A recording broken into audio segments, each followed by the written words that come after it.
listen. What can a startled person say? Except, hello, hello.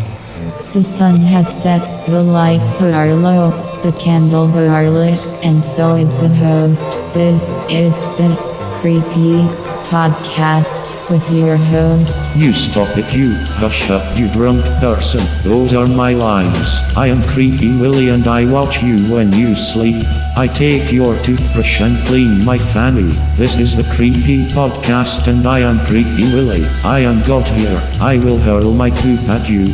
Back up. I am not going back to the loony bin. The Creepy Podcast is a presentation of the Vampire on a Phony Podcast Network. There, I said it. Don't pull out any more chest hairs.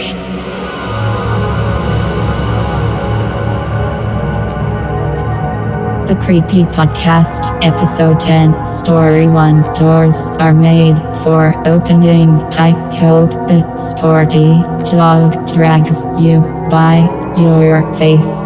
The Creepy Podcast, Episode 10, Story 1. Doors are made for opening. I hope the sporty dog drags you by your face. The Creepy Podcast, Episode 10, Story 1. So this pasta is entitled Doors Are Made for Opening. Its length is short. It is rated 3.5 stars. 3.87 stars, pardon me, by 60 users. And there's a gosh darned mother trucking sporty dog fitness drills for you and your dog flashing ad in the corner. The sporty dog? Seriously, there's people, I step over homeless people on the way home and the sporty dog. Okay, our priorities are so out of whack in this country. Doors are made for opening. God damn, don't do dog yoga? Fuck you. I hope your dog drags you by your face. I really do. I really fucking do. Drug by your fucking face. I cannot tell you when it all began. I have always been plagued by sleep paralysis. I have somewhat learned to deal with it, to recognize it for what it is and wait it out. It always begins with the need to yawn or speak, but my mouth is shut tight. But my mouth is shut tight. It's so tight and shut. This is a short one, by the way. But my mouth is shut tight. I then try to sit bolt upright, but my arms and body are clamped down to the bed. Sometimes my eyes are open. Sometimes I see things. Seeing things is always frightening. Tall, inhuman shadows that glare at me, grinning, slender clawed hands stretching until I fully wake up.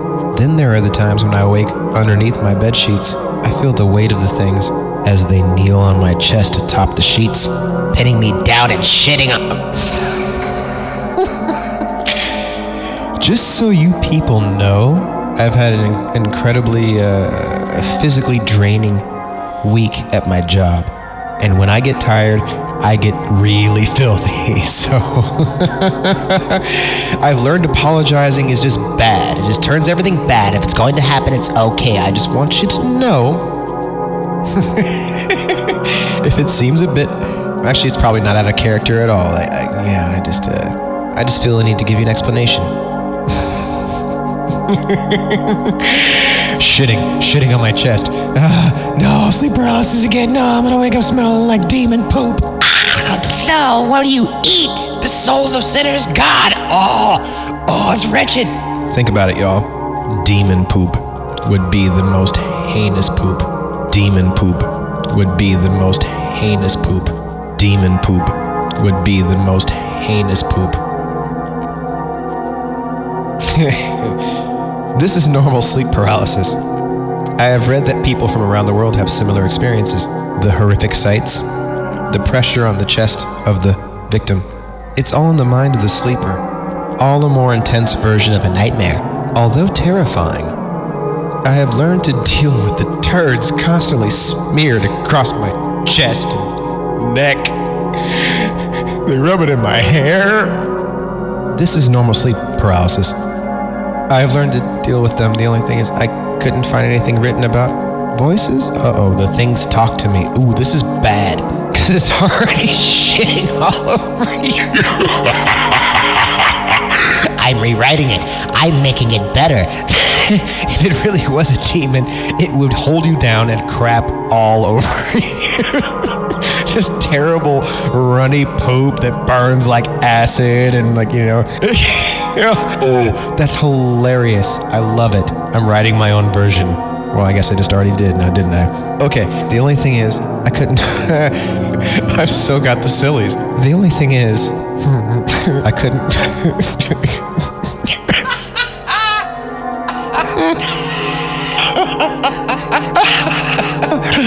I've seen things. I couldn't find anything written about voices. The things talk to me. Doors are made for opening. When they whisper to me, it's all they say. I never thought too much about it. It was just my Prozac. Actually, what was that shit I was on? I was on something where I quit it and you weren't supposed to. Like, quit it cold turkey, but it was scaring me, so I quit it. Oh, Paxil. I was on Paxil. You know that stuff that makes people kill themselves? Yeah. That shit's real. I totally know where this is coming from.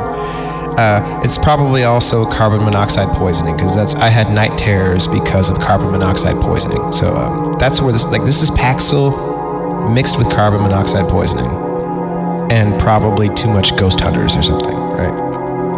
Old hag syndrome, X-Files. Doors are made for opening. When they whisper to me, it's all they say. I never thought too much about it. They were just my nightmares. In hindsight, I wish I had paid more attention to the things. They did not always piss on me, kneel on me. They did not always talk to me. But they did not always open my wardrobes and cupboards either and shit all over everything. The first few times that I awoke normally to find my wardrobes and cupboards open, I assumed I'd left them that way and shit all over them myself. When I went to bed, the past 4 days, however, I have hardly slept. Fighting insomnia the first night, I lay in the semi-darkness. That night, the wardrobe drawers... That night, the wardrobe doors swung violently in front of me, like suppo, and I remained frozen in fear until the sun came up. The second night, I had tried, and failed, to sleep downstairs. Lying there, I heard the wardrobe doors fly open once more above me. I had flicked the lights on and stood in my living room. Images of ghosts or droughts or poltergeists or minor earthquakes wrestling for my attention.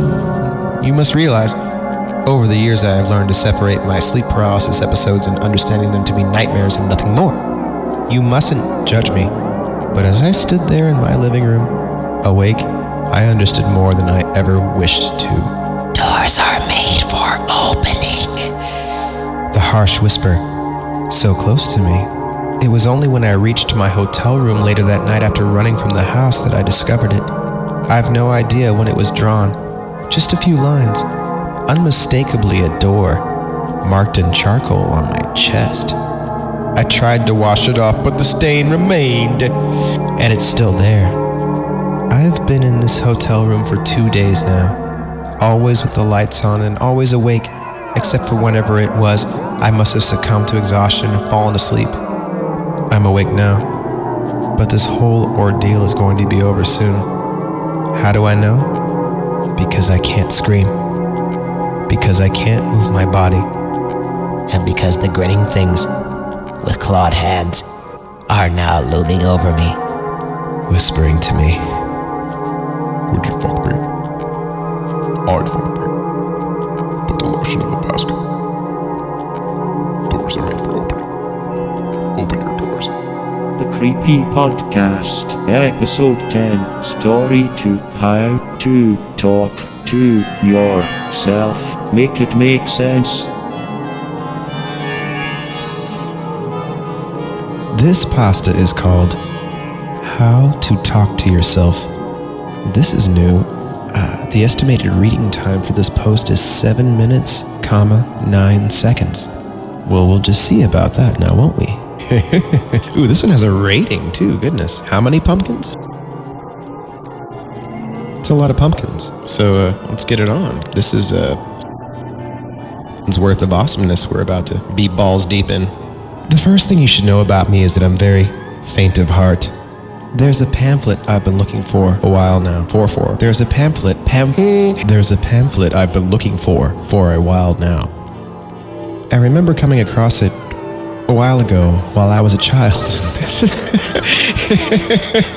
I'm sorry, but this language, this word choice is really making me laugh right now. Okay, the pamphlet I've been looking for a while now. So there's 2 fours right there.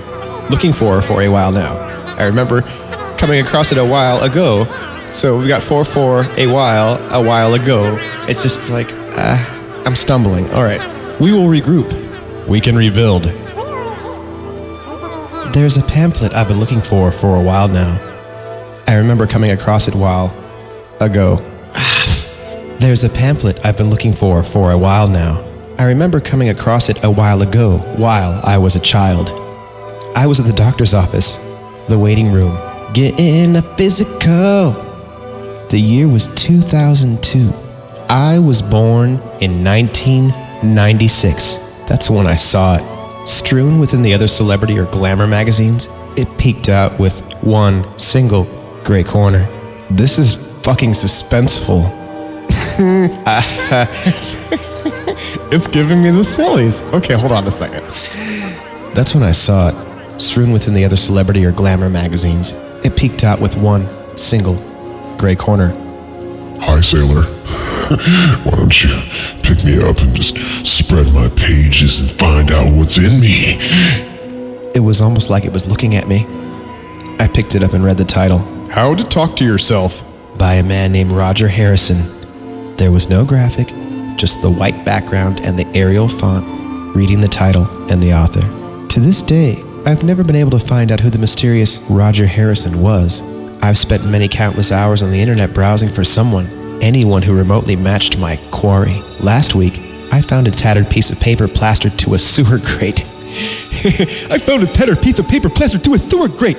Dude, seriously, your words are killing me. You're killing me. Last week, I found a tattered piece of paper plastered to a sewer grate. Colors running from the recent rain. I picked it up and read the title. Your sentences sound like 90s indie songs. Please, colors running from the recent rain. Just write poetry. Seriously, just fucking write poetry. You have the soul of a poet. Do you know it? Last week I found a tattered piece of paper plastered to a sewer grate. Colors running from the recent rain. I picked it up, and I read... And somehow I feel like this is going to take more than 7 minutes, 9 seconds. I knew it. And I also know the answer to the question, how to talk to yourself. Start reading this story, because sooner or later you will be talking to yourself, because that's what I'm doing right fucking now. Okay, the tattered piece of sewer grate, colors running from the recent rain. I picked it up, and I read the title. It was the very same pamphlet from my childhood. That's fucking creepy. Is anyone else creeped out? I think I might have actually pooped in my pants.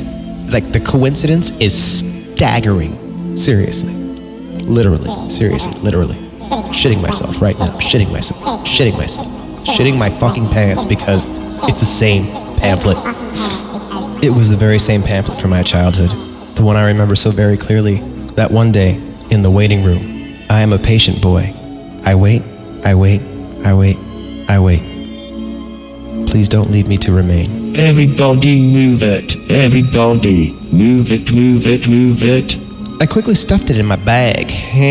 Put it in the bag. I could feel the hairs on the back of my neck stand up. Ooh. Is that code for something? Is stuffing it in his bag mean something else? Oh, it's been a long day at work and my mind is in the gutter. It's in the literal gutter. I think he put it in his butthole. I hope he did. Everybody move it. Everybody. Move it.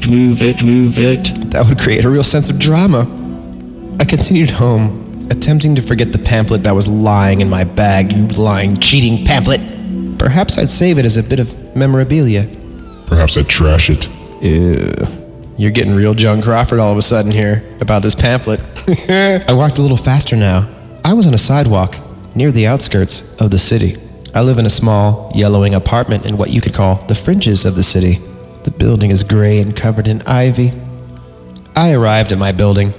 I slid my key into the lock and opened the door with a creak. I felt the sudden urge to read this pamphlet. I brushed it off. Cold shower. Pamphlet. With every step I took up the stairs, I could feel the sensation building more and more and more until I eventually could not take it anymore and broke into a sprint to my apartment.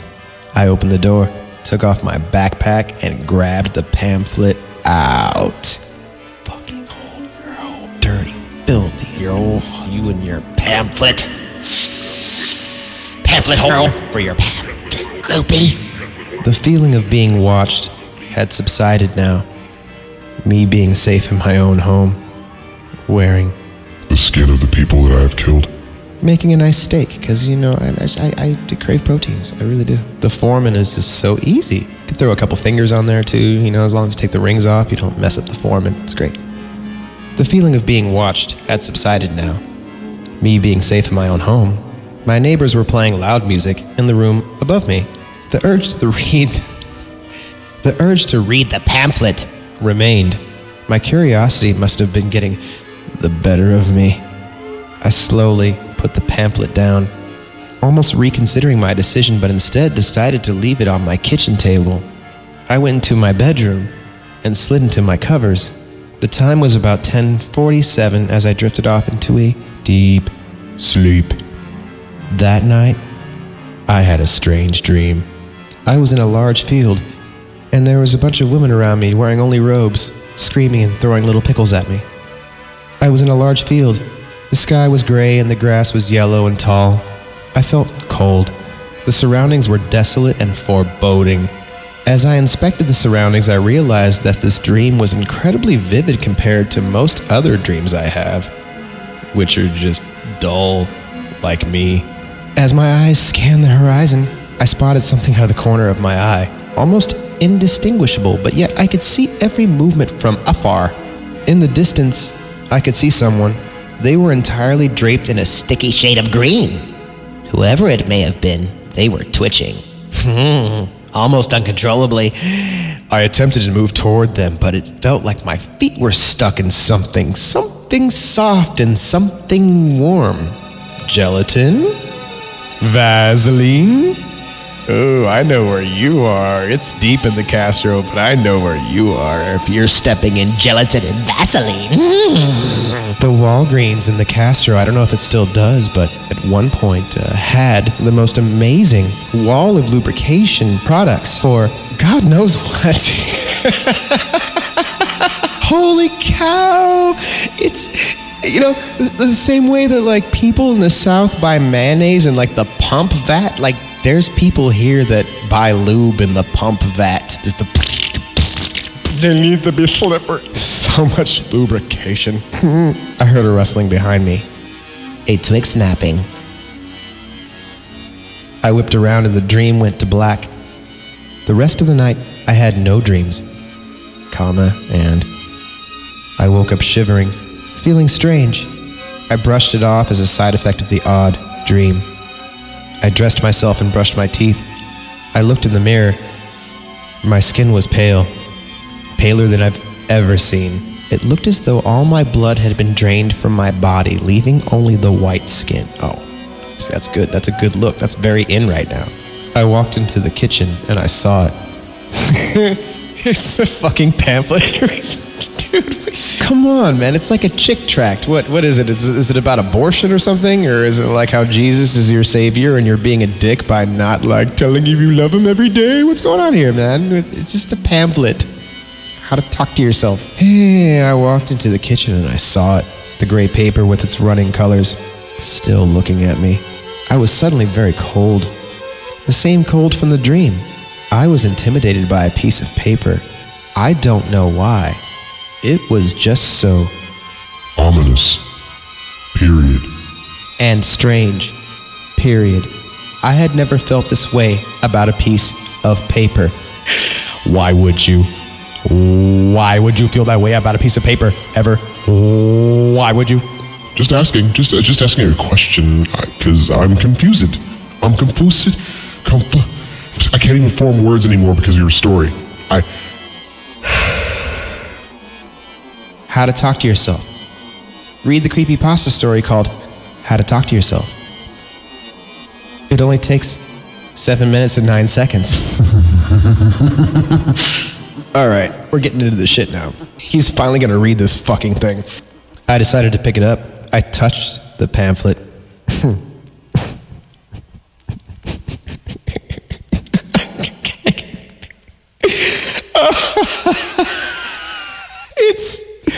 I'm sorry, I've never actually done this before, and I mean the author of this, no disrespect, but this is just really silly. And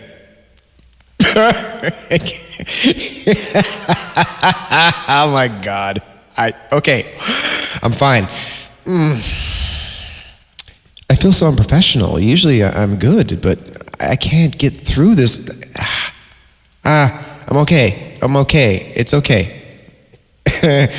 Oh, I'm reading ahead. Oh no, it's not going to be okay. Oh, hold on. Okay.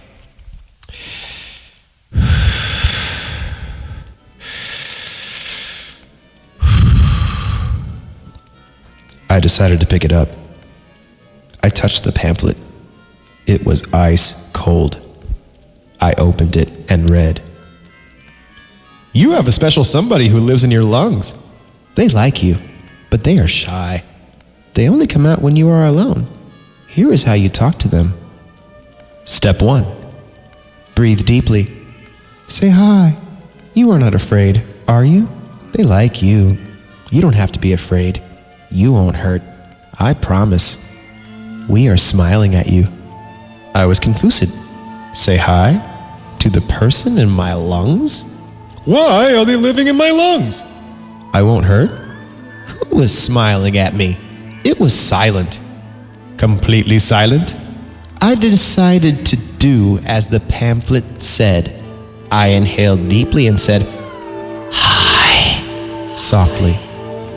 Nothing happened. Ain't nothing happening, yo. I decided to put the pamphlet away and save the rest of the reading for after work. I walked to work. I used nothing but words with W's. Walking to work, my co-workers were silent as they usually are, but instead of the typing of the computers or the moving of the machines, there was woofing, absolute dead silence. The kind... Okay, hold on. I'll reset. Absolute dead silence. The kind of silence that makes you go mad. It was... It was, as in the silence that we have been referencing, the dead silence, the kind of silence that makes you go mad. That silence was deafening. How ironic. I hastily finished my work and left the building to get a cup of coffee. I arrived home about an hour later.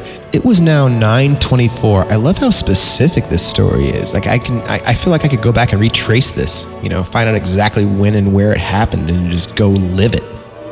The pamphlet lay open on the table, tempting me To continue to read it. You foul, tempting pamphlet. I gave in to my temptations and picked it up, and I read. I read the fuck out of that pamphlet. Fucking dirty Pamphlet, I know all your secrets now because I read you all the time because you want me to. Step 2. Be cold. Don't go to sleep. Not yet. They want to see your eyes. Take 1 tablespoon of the oil. Eat it. Shut your eyes. Don't yell. Don't scream. Don't. The rest of this section was undecipherable. The ink that it was written in was smudged. The second section, as expected, was equally as strange. But seriously, right Broadway. Come on. The second section, as expected, was equally as strange. Oh, God. My head. The demons are angry in my head. Oh, the superthilibin. The second section, as expected, was equally as strange, if not stranger than the first section. Questions ran through my mind. The oil? What oil was the pamphlet talking about?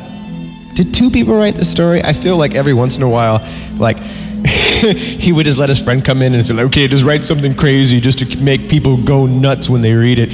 The second section, that's expected with equally. Okay, perfect. Yeah, I love it. It just makes no sense to use that kind of language because it only happens every 3 paragraphs. And then it just goes back to normal, boring prose. I mean, professionally written pastas. The second section, as expected, was equally as strange, if not stranger than the first section. Questions ran through my mind. The oil. What oil was the pamphlet talking about? Why don't you ask it? This was the part that confused me the most. Alongside the part that was smudged by the rain, I expected it would be some sort of brewed oil with a recipe for it. I had no idea where to start looking for the oil. Perhaps there was explanation in the next step.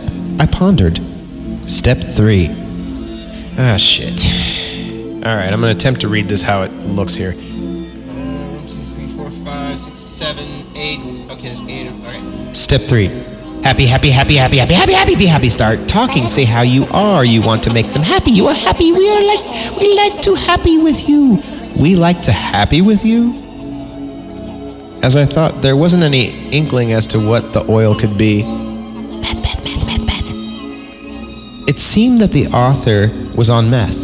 Whoever he or she was obviously almost completely losing his sanity at this point because of methamphetamines. This obsession with almost chilling happiness was starting to freak me out, And I closed the pamphlet and headed upstairs to my bedroom. I got underneath the covers and my head hit the pillow. Take that, you fucking pillow. Did you get pillow for being there for me in my head? I'm just gonna check real quick because alright, 22 minutes. Yeah, it was supposed to be 7 minutes 9 seconds. I am officially at 22 minutes of raw recording. I have no idea how long this thing will be when it's done, but it won't be 7 minutes 9 seconds. I should be able to sue. Okay, so what was going on? Oh yeah, pillow abuse. Take that, you fucking pillow. What, you fucking rat fuck pillow? I'm gonna hit you with my face. Oh yeah, put my face in your place. I had the same dream I had last night. The only difference was... No, that's not the same dream if there's a difference. I had the same dream I had last night. The only difference was the man in green was closer. He was much, much closer. I woke up promptly in a cold sweat at 3:27 a.m. So specific, and couldn't bring myself back to sleep. I had the sudden urge to go downstairs and read the pamphlet. I put on my Barry White records. Yeah, baby.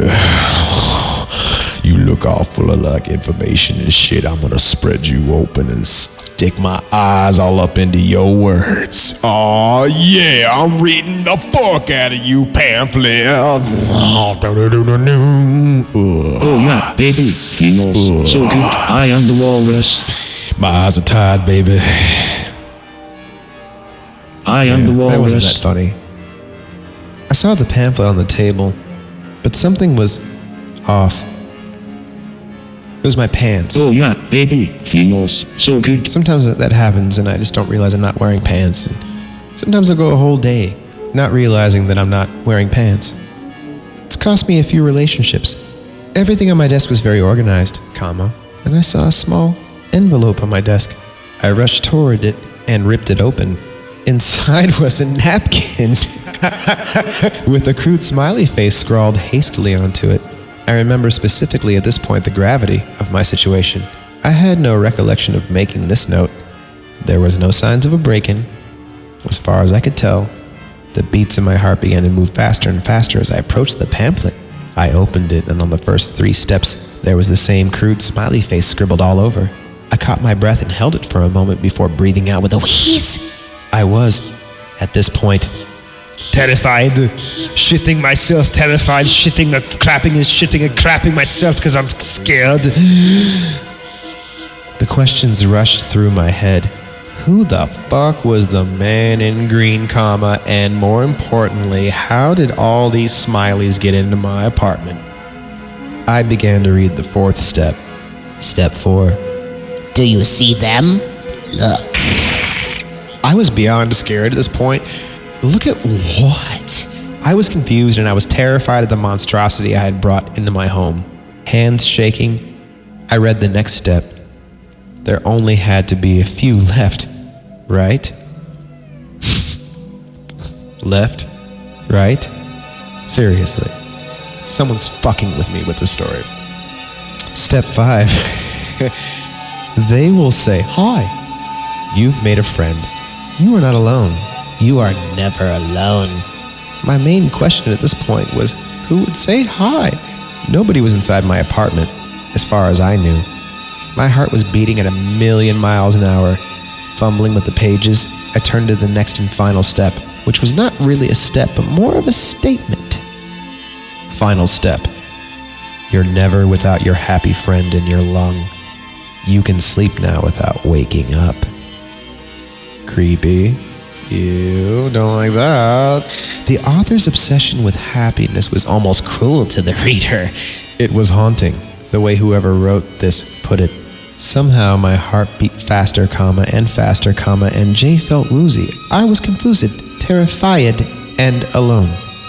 The last thing I remember before blacking out was a raspy breathing behind me. I woke up 2 days later in my bed. Had it been a dream? The paper was nowhere in sight. I walked down to the kitchen, and my eyes lit upon the paper. It had been real. My heart sank. The sun was setting. Rubbing my bleary eyes, I picked up the paper and turned to the back. Scrawled on the back of the pamphlet was the following: Never alone, never alone, never alone. They're here, never alone. I don't like this. I'm not alone. I like you. I like you. I can see you, you little friend. I want to touch you. Now let me see you like I'm going to feel all of your little insides, my very special friend. Underneath the inscription, there was a smiley face. Oh. And from behind me, I heard a raspy, oh shit. Oh dude, you can't do this, man. You can't write this. You can't make that happen, man. And from behind me, I heard a raspy, shallow voice. Hi.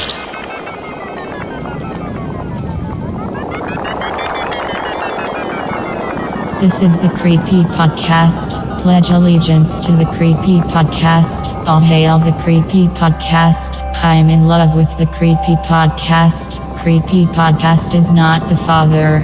Creepy Podcast has an amazing body. The Creepy Podcast is so very funny. The Creepy Podcast deserves all of your money and cookies. Yummy. This is the Creepy Podcast. Pledge allegiance to the Creepy Podcast. All hail the Creepy Podcast. I'm in love with the Creepy Podcast. Creepy Podcast is not the father.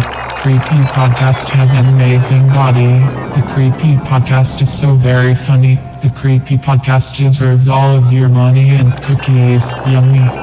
Damn it, I go to take a crap and you run back up in here. I'll take you out for an awesome steak dinner, you drunk person. Let's go. I have a friend that cooks at Outback Steakhouse. Du hast to like it. Let's paint the town red with blood and brown with feces. Let's paint the town red with blood and brown with feces. This pasta is called Bonus Room. The length says huge. The length of this is huge. This is going to take a while. I don't know why so many of these things have roots in childhood.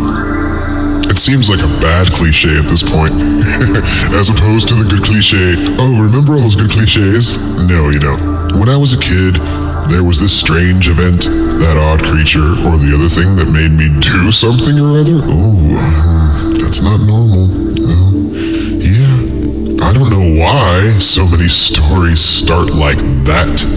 For me, I can't explain this any other way than starting when I was little. The night was warm. No, it's the crux of the entire thing, and I apologize in advance if it seems like I'm just following in the footsteps of others, but there is only one set of footprints. Because Jesus is dead. I killed him. This is real, dog. This is awful. I feel like nobody's going to listen because of where the story begins. When I was growing up, my parents would often take me out for pizza. It didn't have to be a special occasion. I didn't even have to be a good kid. It's more that they wanted a night out, and I came along for the ride. Julie's Pizza. Julie was awesome.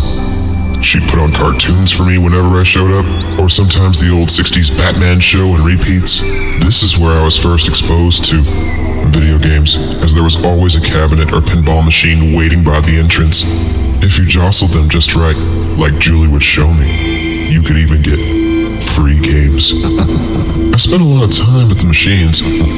Sometimes my folks would even bring me there for lunch, and let me play through while they'd go shopping or would undertake other boring parent tasks. Drink. I got good. Real good. My favorite game was Spy Hunter, and after that was Rampage. The games would change just as suddenly and mysteriously as they had arrived, just due to rotation, and whatever came in next was my new victim. I wouldn't stop until I beat them all, or at least came relatively close. I knew the theme music by heart, and I could see the screens in my sleep. Sometimes I'd be somewhere else entirely when a flash of genius would pop into my head. Oh, that's how you skin a cat with the can.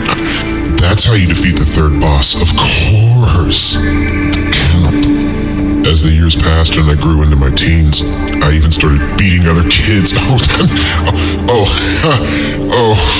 Jeez, I'm sorry. This story's giving me such a sense of dread. Goodness, they're setting us up for something, and I don't know, man. I don't know if I'm emotionally ready for it. Okay, hold on. In, out, no breathe, no life. Okay, alright, said the asthmatic. As the years passed and I grew into my teens, I even started beating other kids in local gaming competitions. By this time I moved away from Julie's and into arcades. Arcades, man, it's all downhill from there. By this time I moved away from Julie's and into arcades. And I really feel terrible that I didn't think to go back at least once before the place closed and I could never see her again. She always seemed like she was crazy about me. At one of these competitions, I hit my highest score on any game. Sure, scoring was different from game to game, and having 1,000,000 points on one might not be as important as having the same total on another, but this was different. I actually made the numbers roll back to 0, which was something nobody there had witnessed before. I played a few different games and different challenges that day. Funny thing is, I don't even remember which one it was. Oh, that's dirty, dude. You don't even remember. You don't even remember which game you racked up all those points on, you bastard. Gigolo game player. He's a tramp, but I love him. Breaks a new heart every day. I racked up prizes left and right, and though I felt bad when the other kids and teens would get dejected, I felt it was only fair that the best man win. There were even a few adults participating, and most of them didn't get as far as the rest of us. One guy, though, he didn't take it well. He was standing at a cabinet next to me, competing on a different game. I guess he didn't appreciate the little pew pew and boosh noises I was making under my breath. He asked me to knock it off twice. The third time, when I started doing it again without even realizing it, he actually shoved me. Here I was, this lanky kid of about 13, getting pushed around by a fat, hairy dude with a cheese-smeared Night of the Living Dead t-shirt. A couple of men in dark t-shirts and pants quickly came up on either side of the bully and quickly escorted him out of the building through the back. I had never noticed these guys hanging around, but was thankful. It was then approached. That hairy dude with a cheese-smeared Night of the Living Dead t-shirt. I was then approached by a third man, dressed in a black suit, striped tie, and an ID badge that said, that hairy dude with official. Night of the Living Dead t-shirt. You alright, son? He adjusted my shirt roughly, pulled it back into place, and spun me around at the shoulders like he was inspecting me for contraband. Yeah, I think so, I stammered, actually trying not to cry. The man chuckled and patted me on the shoulder. Then he gently turned me back to the game I'd been toiling away on and started rubbing my shoulders. I felt a snake-like tongue enter my ear and start rewiring synapses in my brain. Here, you're going to lose a life if you don't. Hey, the piper! Here.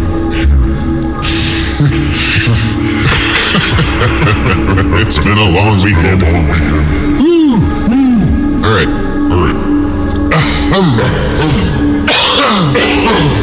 Heavens and Ricochet, I'm totally gonna get this line right. Don't even worry about it. It's gonna be a second. I'll be right there, okay? Alright then. Here, you're going to lose lose life if you don't pay attention. I put the incident behind me and continued through the game. All told, by the time they announced all the winners, I had nearly swept all the prizes. Pretty much everyone there hated my guts. And the kids who didn't were kissing my ass for tips, those tricks. And tricks.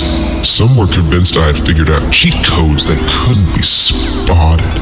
I didn't really want either group tagging after me at that point. I was tired, frazzled, and I could still see the faded ghost imprints of 100 different enemies, especially when I blinked. Ooh, that's like video game PTSD, yo, for real. Hey son, the official waved me down and approached from across the arcade.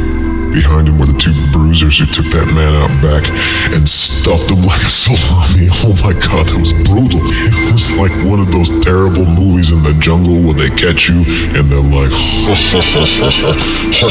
look at these devices that are going to be inserted into these fruits so you can have fresh juice. Hey son, the official waved me down and approached from across the arcade. Behind him were the two bruisers who took that man out back. I struggled to hold my awards, mostly stuffed animals and unopened toy boxes. It was like carrying groceries home without the bag. There's a tournament next week. You're invited to compete. Huh? I don't know, I'm kinda tired. It's a whole week from now. Don't be silly. The top prize is $500, and everyone who takes part is going to have a chance to have their picture in Electronic Gaming Monthly. Oh, I need a towel! Really? Yup, you get a bio and everything. They're thinking of coming up with a special name for everyone. Like, the Destroyer. Destroyer. He gestured for the two other men to help me with my load. The Destroyer. They each took handfuls of toys and tried to look as manly as possible while doing so. Oh, God. The Destroyer. What's your name, kid? The Destroyer. Kyle? Kyle the Destroyer, wouldn't that be cool? I guess. Here's Huff this rag, Kyle the Destroyer. The Destroyer. Oh, goodness gracious. Kyle the Destroyer.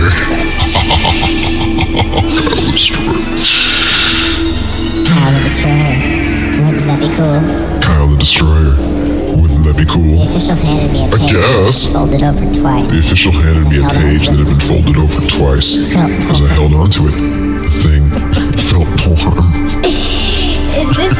Are you shitting me? This isn't a joke. Are you shitting me? This isn't a joke. Come on. As I held onto it, the thing felt warm. Kyle the Destroyer. Wouldn't that be cool? Yes. Like he had kept it in his chest pocket the entire night. Here's the information. Think about it. Think about it long and hard. Think about long and hard information. As I walked out of the arcade and found my mom in the parking lot, I unfolded the page. It was a flyer of sorts, touting the tournament. The printing seemed professional and kind of bland, but it was still kind of exciting. Be the first to play iBoy Plus. iBoy is the rudest, crudest robo-kid on the block. Destroyer. Wouldn't that be cool? Yes. Now he has to save his city from the invading forces of Duo Skull, the meanest, greenest monster from the planet Bogus. Be amongst the first to play iBoy Plus. Whomever gets top score walks away with the top prize. Details on the date, time, and location followed, but that might as well have been Greek since I was entirely focused on the previous text. A new game. I'd be the first. I would have paid them for that experience. Oh, I would have paid them. I would have paid them dearly, like a deer pays things, because deers pay things in specific, very specific ways, and that's how I would have paid them. Dearly. By the way, Mom was surprised when my two new manservants arrived with me. I told her what had happened, and she thanked each of them for watching out for me. They grunted out formalities and acted a bit shy about being thanked, and then started oiling each other up and broke out the whips. I begged my parents to let me go right up to the very night before the event. Their point of view was that I had just been in a competition and it wasn't good for me to spend so much time obsessing about games. They were right, of course, and even though I knew it all the time, I still insisted they were being cruel and unfair and unreasonable, and they should let me use the car because, I got my two friends with me and we just want to go cruise the mall and go to the Dairy Queen. I need a blizzard. It's been a long day. I just want a competition, and these guys are covered in oil and they're cold, and we need to go to boss and get them something to wear. Shit. What finally turned everything my way was the absolute promise I would save the top prize, the $500, and put it into the bank. My Hail Mary play worked, and the appearance of caring one lick about my future was enough to get what I wanted. The tournament was held at a local venue that would rent rooms out to conventions by the hour, weddings and so forth. There was a large, colorful banner out in front of the cold metal and glass building that read, "Game tournament free at Mittens." That alone seemed enough to draw a reasonable crowd, unless everyone had gotten the same flyer I had. But no one's flyer than me, yo. The man I had already met, the official, met my family at the door with a smile. I knew I'd see you here, Kyle. He patted me on the head. You must be the one he told us about. My dad shook hands with the official and grasped his arm. I really appreciate what you've done. Thanks for inviting him here. Where's I-Boy? I stood on my toes and tried to pick the new game out amid the sea of cabinets and wandering passers-by. Oh, that's a secret. We don't want the reporters spilling the beans before we release it. The official smirked. You'll have to work your way up to that. We have a gauntlet of fun games, and the top 5 players get to see iBoy Plus. There's a special place at the back where the final championship will be held. I sighed and slumped my shoulders. Other games, I'd have to fight my way, tooth and nail, through a series of other boring, non-secret, non-exclusive titles before I could even look at what I'd come to play. The whole process seemed ridiculously complicated. Alright, who do I blow at? Where do I start? Anywhere you want. The official gestured across the entire room with a swoop of his hand. There are only 4 games here that count towards the contest. Bottle, Rocket. Okay, come on. I know I have a dirty mind, but you have to see why it's being funneled towards it. I am being led, okay? Seriously. This was written for me. Like, seriously. This is only episode 10. There's no way I'm popular enough for them to actually write this stuff specifically for my show. But they are. Bottle, Rocket, Blob, Lobber, Stamp Out, and Lunch Counter Lunatics, Lunch Counter Lunatics, Lunch Counter Lunatics, Lunch Counter Lunatics. You'll find multiple cabinets with those games scattered throughout the area, right next to the meth stash. Just take what you need, because there's fucking plenty. Just play your best, and our computer mainframe will let us know if you get one of the top 5 scores. Wait by the cabinet, and one of our people will give you a silver token. You'll get a silver token. I didn't really catch much of that at the time because I was so spun from the 5 lines of trucker meth I'd just done off of somebody's throbbing. I can't. There's some weird subtext in this that my mind is inventing. Oh boy. I really didn't catch much of that at the time, but I heard the game names and the bit about the token. I hadn't heard any of these titles before, but I wasn't concerned about it. Ooh, you naughty, naughty gamer. You don't care, do you, as long as you get to iBoy. Ooh, as long as I get to the iBoy. What you talking about, iBoy? While my mom and dad went off and left me to my own devices, I cut through the crowd in search of the correct games. I basically looked for anything with bottle, blob, stamp, or lunch on the logo. Finding a blobber game, I stood about a foot in front of it and studied the screen. The map was maze-based. Oh, so it's about corn. That's cool. I like corn. It's tasty. With the main character throwing blobs of various colors in order to stop an onslaught of different clear blobs that threatened him. The overall premise seemed obvious enough, so I approached the machine. As soon as my hand took the joystick, another team wedged himself in front of me and pried my hand free. He was a tall kid with thick glasses that were scotch taped in the middle. I saw it first, he snapped. Since he had size on me, and this was only my first attempt, I moved on. Game check, punk. I eventually settled at a Lunch Counter Lunatics game. I was doing exceedingly well with this one, as the premise was just as simple as the other one. I guided a little waiter around, giving the right orders to the right tables in yet another maze area. Little customers would demand things and change orders, or even tell me to send things back at random. It was no sweat, though. once I got the general flow of the thing. Sounds like Burger Time, the hardest game ever. After each stage, the screen would shift to a top-down view of a plate and I would have to assemble some sort of meal. These were mostly simple, but every 2 or 3 levels I would catch something odd. Add lettuce, tomato, lettuce, onion, cucumber, lettuce. It was kind of like Simon Says. Add tomato, onion, cucumber, lettuce, skin, cucumber, tomato, tomato.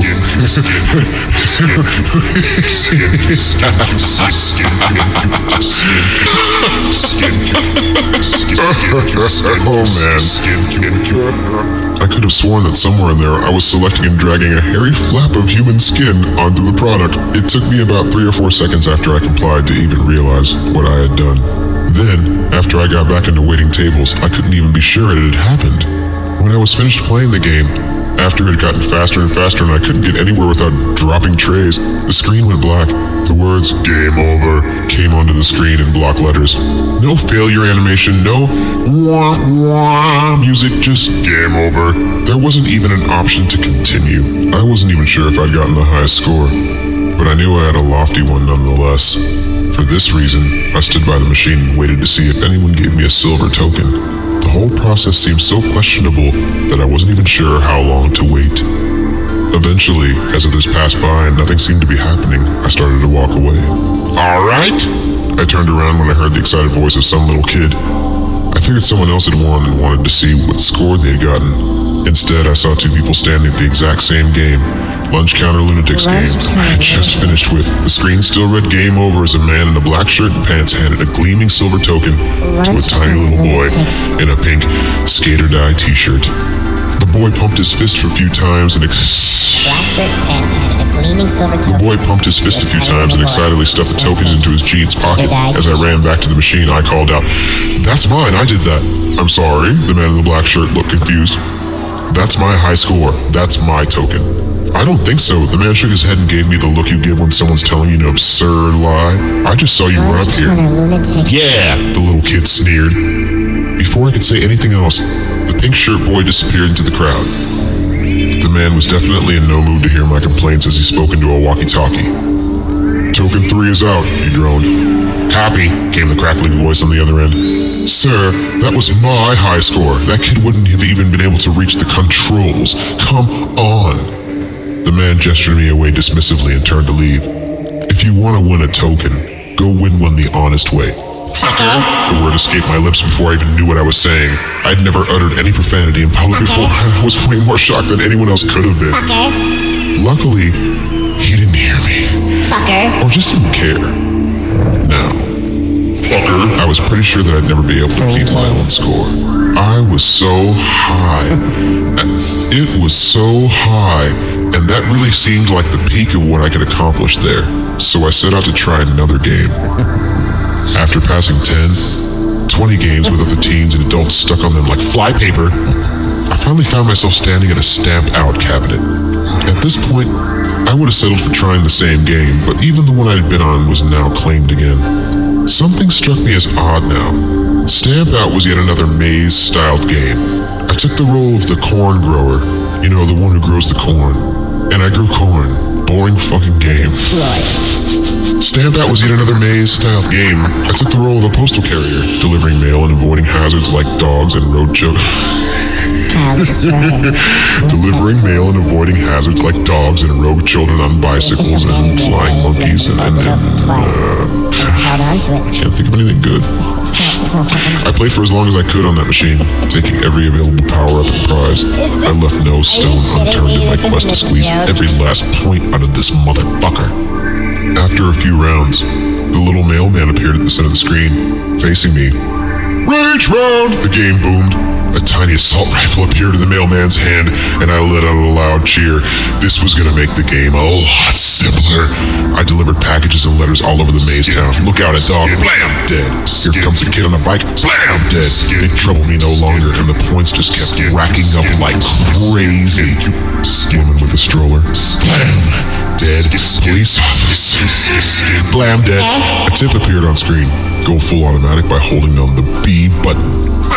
As I did, I was told an entire I did as I was told, as an entire group of what looked like to be Boy Scouts headed my way in a great stampede. I'll be crushed, I thought. Blam, blam, blam, blam, blam. Fucker. All the tiny pixelated bodies dissolved with crude 8-bit animations. Fucker. I went back to bringing packages to all the houses that were probably empty by now. I wasn't even finished when a hand reached out in front of me. I looked down only for the briefest second and saw the silver token in the palm. Then I was back to blowing away suburban citizens. Keep going if you want. I'll leave this here. Don't lose it. The hand slapped the token down with a clatter. When I completed the task set out by the game, when everyone was dead and I had no more letters to give, the little mailman just stood on the sidewalk, looking out of the screen at me. Commit suicide by holding the A and B buttons together. I accommodated the game's wishes and mashed the buttons. The little mailman raised the barrel of the rifle and put it into his tiny mouth. Blam! Welcome, champion. Game over. That was, without a doubt, the best and most fun game I had ever played. I want to play that game. Welcome, champions. The official stood at the door to a secret room and read from a clipboard. You 5 skilled contestants have proven yourselves worthy of our biggest honor. Behind this door, you will find the unreleased prototype of iBoy Plus, an all-new game that will soon be America's best-selling title. You will find the unreleased... iBoy is in trouble, iBoy Plus, and only you can save him from the vile Dwarf Skullman. You've shown that you have the fortitude and the moxie necessary to defeat this threat to us all. Now let's see you use it. The crowd behind the 5 of us let out a deafening cheer as the official unlocked and opened the door. I looked at the others around me. The little kid in the pink shirt who stole my first token turned to the crowd and flexed his imaginary muscles. People awed at the antics of this little blonde bastard, his buck teeth only adding to his deceptively adorable exterior. Sounds like Pharrell. The guy with the taped glasses, the one who edged me away from Blobber, was there too. He looked really disaffected and casual, as if all this was owed to him. Next to that guy was this teenager with incredible, crippling acne. This guy looked like just being alive at all was painful, and he sweated under the pressure. He dabbed his forehead and cheeks with some sort of medical-grade tissue. Lastly, standing a bit forward from everyone else, was a plain-looking young girl in a full orange and brown plaid dress that was outdated and weird even then. Her thick, dry, brown hair traveled all the way down her back, and the hem of her dress nearly touched the floor. I couldn't for the life of me figure out how a girl had accidentally started playing an arcade game, but I was sure there must have been a mistake. I thought maybe she was holding her brother's place, perhaps, 'cause I'm an asshole douchebag. I'm a sexist. Oh, chop off my penis. Oh no. The line into the room was saying anything but single file. I was quickly jostled out of the way as the others went in. The little kid was the only one weak enough to go in after me. And regardless of what he had done, I still felt bad for sweeping my body ahead of him. The inside of the room was dark. Scary dark. It was cold, too. The silence of that nearly pitch-black place felt like being in a movie theater before the show starts. The off-putting nature of this absolute quiet forced all within to refrain from speaking. I looked toward the door I'd entered as the official locked it. I could barely make out his black-clad form. "What's going on?" the little kid piped up. The rest of us scolded in unison. It was as if we found ourselves in some sort of religious temple that required an observation of silence. We all felt it. The official passed by the 5 of us without a word and started turning on a row of arcade cabinets against the left wall. Each machine came to life with a click, and the flickering screens nearly blinded us. The room filled with the dim, pale blue light of the screens. I turned to the opposite wall, the right wall of the room, just to let my eyes adjust. There, I saw a long mirror the entire length of that surface. It seemed like there was nowhere to look without seeing the light. "This is a prototype version," the official finally spoke, his voice booming like that of God within this confined, soundproof space. There are no sound effects yet, no music, so we'll be piping something in just to fill the void. A bit of the Ludwig van, possibly? He gestured to the row of black cabinets, one for each winner. Pick a cabinet and get to work, bitch. Pick a cabinet and get to work. We'll monitor your scores to see who gets the ultimate prize. Good luck. With that, the official disappeared through a second door at the back of the room. Acne was the first to walk up to a machine. It was the one on the far left. As soon as he made that move for it, glasses wedged him out of the way in a manner I'd already experienced. I get machine number 1. He snapped. Acne silently settled on the second machine and was followed by the kid on the third. Lucky me, I was on the fifth and had to stand next to the girl on number 4. I didn't like the fact that she smelled like fruit and kept letting out these angsty, high-pitched sighs. Classical music began playing from an unseen source above. The entire room suddenly felt like an elevator. Within seconds, we were all playing iBoy Plus. The screen flashed a single phrase at me. Can you make it to the bonus room? Not surprisingly. The map was maze-based, completely comprised of decorum, but on a much larger scale. I could barely see the dot at the center of the screen that represented me. Was that iBoy? Who was to know? I shook my head with a snort. This was the first disappointment in what was sure to be a lame game I'd wasted my time fighting for. Suddenly, the maze began to expand. The screen zoomed in at an incredible speed with the vector walls whizzing past in a dizzying volley of light and darkness. My head felt like it was spinning, and I actually felt as if my feet might float off of the floor. When the image stopped zooming, there was the iBoy. Boom, baclot, shot, the rasa dim. The best way I can think of to describe him is as a cross between Bart Simpson and Tron. You mean Mega Man? Mega Man's adorable. I love Mega Man. He's so awesome.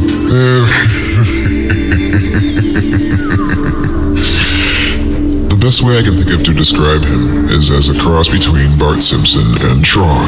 He was a slick-looking little robot guy with illuminated grooves along his body and a pair of brightly glowing eyes. His demeanor, his stance, it was the epitome of radical which so permeated the air.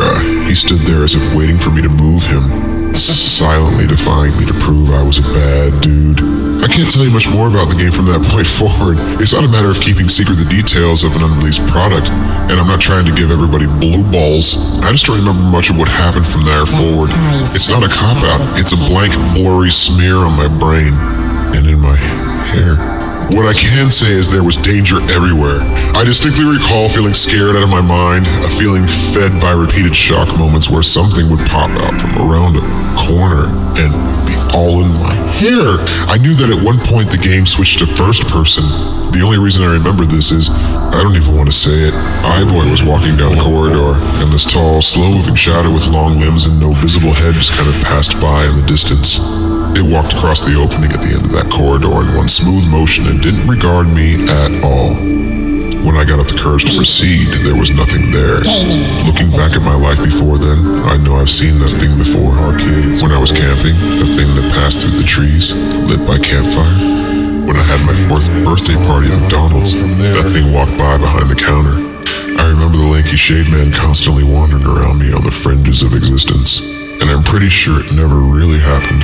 Other than that, all I can recall is the much-touted duo skull.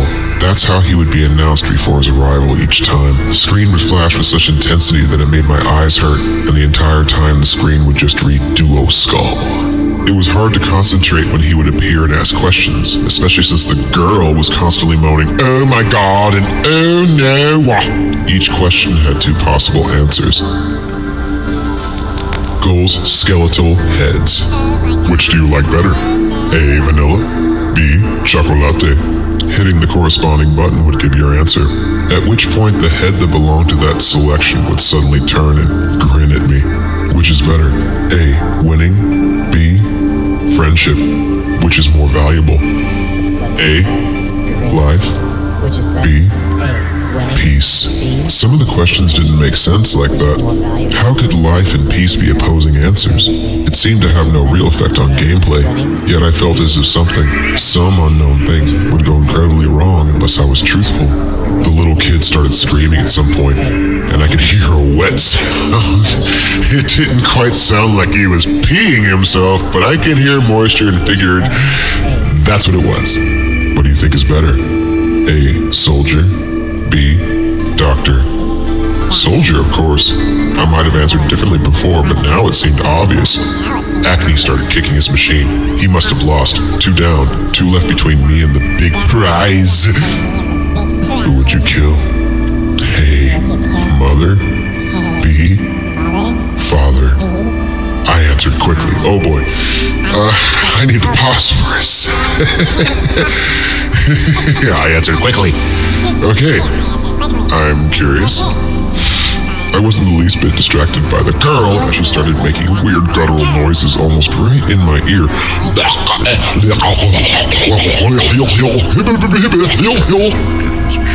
Was she getting sick? I didn't care. After I answered that last question, you're not going to tell me what you answered, you bitch. After I answered that last question, the screen went completely blank. It was as if someone had pulled the plug right out of my butt, right out of the wall. I could only blink in confusion as I saw my own reflection peering out at me from the machine's glass. I turned my head to the second door as the official entered once more. Come with me, he pointed at me. You, Kyle, follow me. Regretting that I wouldn't be able to finish the game and see Duo Skull get what he deserved, I begrudgingly allowed so many Freudian slips in this one. I begrudgingly followed the official through the door. We weaved around, through another door after the official sealed the playroom once more. What happened? Did I win? Please tell me. I was eager yet hesitant to draw the man's ire.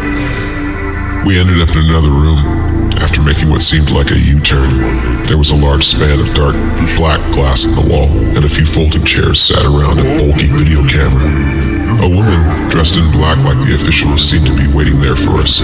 She took a folding chair, faced it away from the glass, and gestured for me to sit. Here, stay still and be quiet. I watched the bare wall I had been told to face and tried to make sense of the situation. Had I done something wrong? Well, the official chuckled nervously. I'm pretty sure that wasn't supposed to happen. The room was flooded with light. The woman drew in a heavy sigh. As curiosity got the better of me, I cautiously turned and peered over my shoulder. The 2 adults were looking at the glass, which now revealed itself to be a one-way mirror into the playroom. At once, Boy Cabinet, the kid in the pink shirt, was huddled on the floor, peeling away strips of his face as his eyes flicked left to right over and over again like he was watching a tennis match. His shirt was more red than pink now. Acne was still kicking his cabinet over and over and over again. He was working through the wood and metal to the electronics within. His foot seemed to hang loose and shattered at the end of his leg. Worst of all, though, the girl was desperately reaching for the controls of her cabinet, trying to continue playing as the guy in the glasses stood behind her. He had one hand on her throat, and the other was repeatedly moving back and forth from her mouth, drawing out blood-soaked teeth. I really don't understand it. The woman clucked her tongue. Don't worry, we'll try again. The official consoled her. The official then moved to a large red button next to the mirror and struck it with his open palm.